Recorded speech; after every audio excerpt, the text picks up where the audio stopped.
This is NBC10 at Issue. NBC10 at Issue, Sunday, May 31st. Joe Sestak. Is he the true Democrat ready to challenge Republican-turned-Democrat Arlen Specter? What would he do now about the economy, North Korea, and Iraq? U.S. Representative Joe Sestak now on NBC10 at Issue. Good morning. I'm Steve Highsmith. It was just a little over a month ago in late April that longtime U.S. Senator Arlen Specter announced to the nation that he was switching from the Republican Party to the Democratic Party. President Obama and Vice President Biden welcomed Senator Specter to the Democratic Party and backed his run for re-election next year. But many Democrats in Pennsylvania are not comfortable with Arlen Specter as their nominee. Enter Democratic Congressman Joe Sestak of the 7th Congressional District, representing Delaware County and parts of Chester and Montgomery counties, and now in his second term.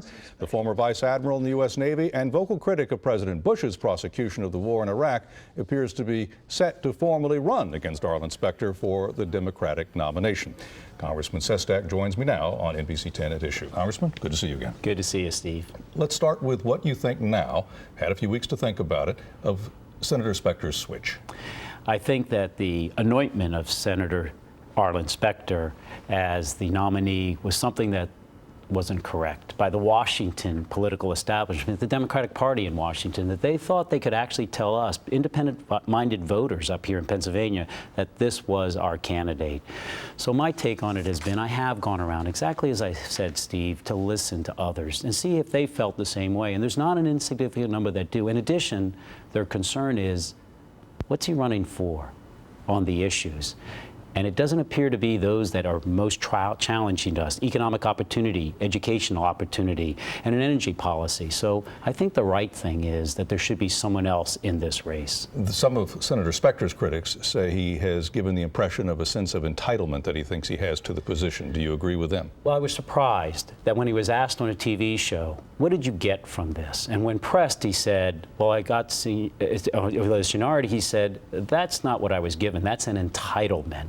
No, in Pennsylvania, in America, there's no entitlements. We don't have kings and kingmakers, as the Washington political establishment tried to say by anointing him, and there is no entitlement. Every day, if you're a public servant, you work, as I do, for the citizens of my district, and there's no entitlement. Do you believe he's been an effective senator? I think Arlen has done some good things, Steve. He has. But this isn't about the past. It isn't only about that he's voted like 4 out of 5 times, close to that for George Bush, that's gotten us into some of these challenges we have. It's about the future. So it's not just the expediency that the Washington political establishment saw and maybe getting insurance for another vote. It's about where and will he really be with us on the right issues of health care reform in 2014 and 15 and 16. That's why I believe it's our long term. Is he a Democrat? I don't know. When you say you're going to vote the same way as you did in the GOP party, why not stay there? Why abandon good Republicans? And why not try to lead with your leadership and get the soul of that party to change if that's what you disagreed with? My take on it is it more important? To believe him, and I think it's a reasonable conclusion that he might not have won the primary in the Republican Party next year. If the Republican Party has abandoned him, is it wrong for him to go somewhere else? I mean, where would his political home be? But why didn't he do it some time ago? And why did he say he didn't want his legacy to be determined by the Republican Party, of which he'd been a member since the 60s? No, I believe that when the going gets tough, you stick with it and you go through. And that's the concern I think others have, as I do.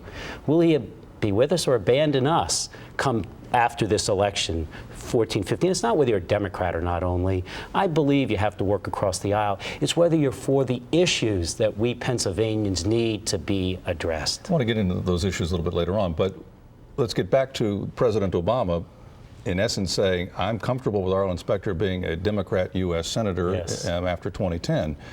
And you support the president? Totally. That's why I was surprised Arlen voted against his budget. Governor Ed Rendell, you agree with him vast majority of the time? Great campaigner. Both of them say they're happy with Arlen. And I have great respect for them.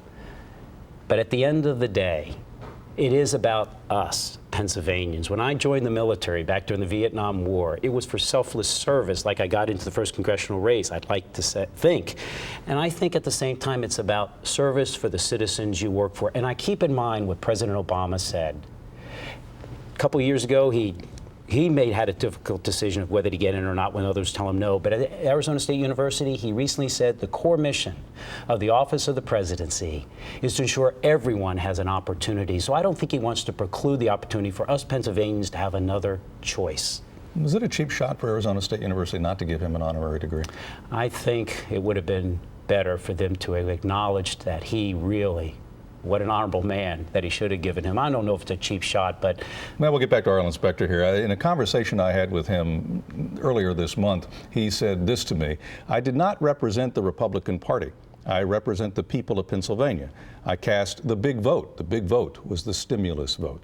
Saying there, again, he's an independent, he represents Pennsylvania, not Republicans alone, and that a big test early was the stimulus vote. He went against Republicans and voted for President Obama's stimulus. 2 points. One, I also say I'm an independent representative of my district who believes in democratic values, but also sees some value of the Republican Party and try to work best towards us. So let's say he did say that, but when they did change that economic stimulus bill, he voted to take $80 billion out of construction money and put in the AMT, alternative minimum tax, which we forgive every year, and we lost 1/8 of that kick. So because of his actions in the Senate, we have 900,000 more Americans who will be unemployed than other would have been if they had kept the House economic stimulus bill whole and passed that as a whole. 900,000 more Americans will be unemployed at the end of 2010. That's a pragmatic approach I did not see in how he changed that bill to make it less good. Here's something else he said to me in the same conversation. He said, well, my record is very much in line with Democratic principles, much more so than Republican, which is why I shifted.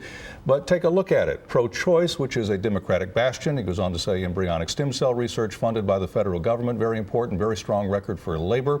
Always voting to increase the minimum wage and expand unemployment compensation. Very strong on funding for veterans issues, on international affairs, with the Democrats favoring the nuclear test ban treaty. And that's been built up over years, and that's how I feel, and that's reliably predicting how I will do in the future. That's Senator Specter. Absolutely, because Republicans have voted on many good things over the years. But nevertheless, Arlen's vote with President Bush has given us an economic recession because of the tax policies he voted for. He voted for that tragic misadventure in Iraq. And he also hasn't worked for the environmental issues, where his voting record's about a 27% out of a possible 100.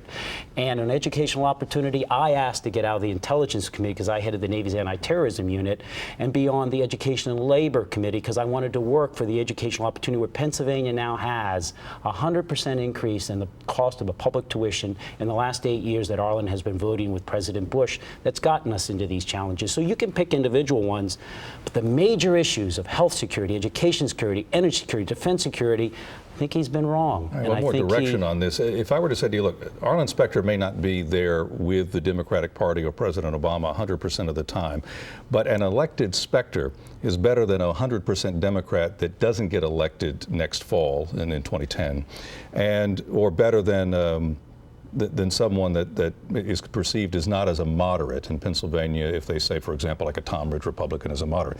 So is it better to have an Arlen Specter that maybe isn't there, but is definitely going to get elected, or risk going with someone that says, I'm a true Democrat, but is too far to the left? And that's not my argument. My argument is probably very similar to President Obama when he was a senator and Senator Clinton were running, and people were saying the very same thing about, boy, if President Obama gets up there to be the nominee, he may not win against Senator McCain. No, the issue is here, don't get in this race unless you not only believe in the right issues, but that you think you can prevail at the end. And I think we can. Well, I'm going to ask you about the race and your entrance in a moment when we continue on NBC10 at Issue. Stay tuned. You're watching NBC10 at Issue.